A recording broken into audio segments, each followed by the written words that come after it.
Chapter 14. One very hot morning in July, we were down by the North Beach where Timothy had found a patch of calico scallops not too far offshore. It was the hottest day we've had on the Cay, so hot that each of our breath felt like fire. And for once, the trade wind was not blowing. Nothing on the Cay was moving. North Beach was a very strange beach anyways. The sand on it felt coarser to my feet. Everything about it felt different.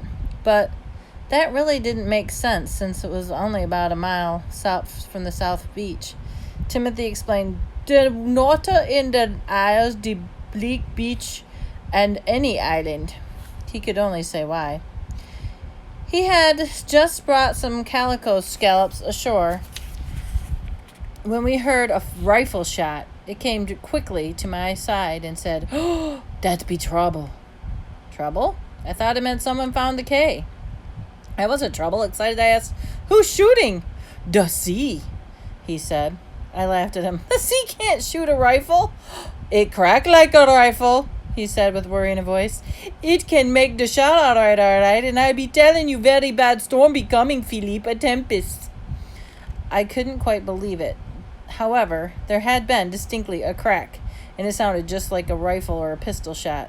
He anxiously said, "The waves do it. Somewhere far off beyond the Grenadines. Or that pesky bite off Honduras. A hurricane is spawning, young boss. I feel it. We have heard what we have passing this little Humboldt Island." I heard him sniffing the air as if he could smell a hurricane coming. Without wind, there was breathless silence on our Cay.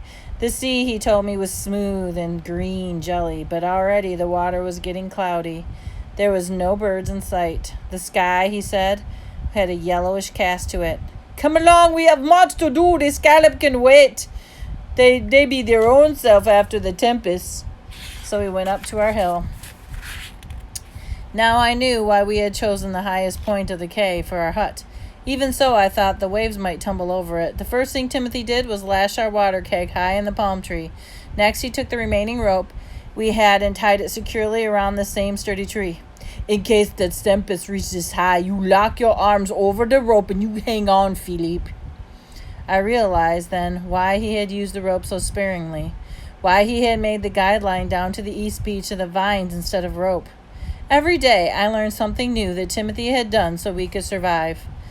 During the afternoon, he told me this was a freak storm because most of them did not come until September or October and August sometimes, seldom in July.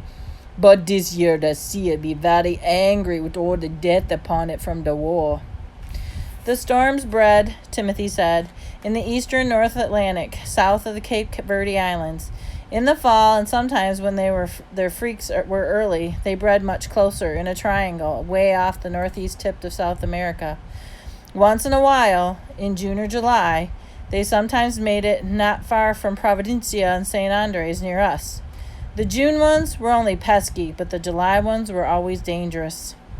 "This be a western storm, I be guessing. They're outrageously strong when they came," he said. Even Stucat was nervous. He was around my legs whenever I moved. I asked Timothy what we should do to protect him. He laughed. "Oh, Stucat be going way up the palm on this lee side of the island if it be getting too terrible. You don't worry about Stucat." Yet I could not help but worry. The thought of losing either of them was unbearable. If something had happened on the Cay, I wanted to happen to all of us. Nothing changed during the afternoon, although it seemed to be getting hotter. Timothy spent a lot of his time on the raft, stripping everything that was usable and carrying it back up the hill. He said we might never see that raft again, or else it might wash up the hill so that it would be impossible to launch. Timothy was not purposefully trying to frighten me about the violence of the storm. He was just being honest. He had good reason to be. He was frightened himself. "In 1928, I'd be on the Hato Red out in St. Antigua when the tempest hit. The wind was outrageous, and an old schooner break up like chips falling before the axe. I washed ashore from the sea with the wild, so while no man believe it, no other man from the Haiti Red be living except me." I knew the wild sea from long ago was much on Timothy's mind all afternoon. He had a huge meal late in the day, much bigger than usual. Timothy said we might not be able to eat for several days. We had fish, we had coconut meat. We each drank several cups of coconut milk. Timothy said that the fish might not return to the reef for at least a week.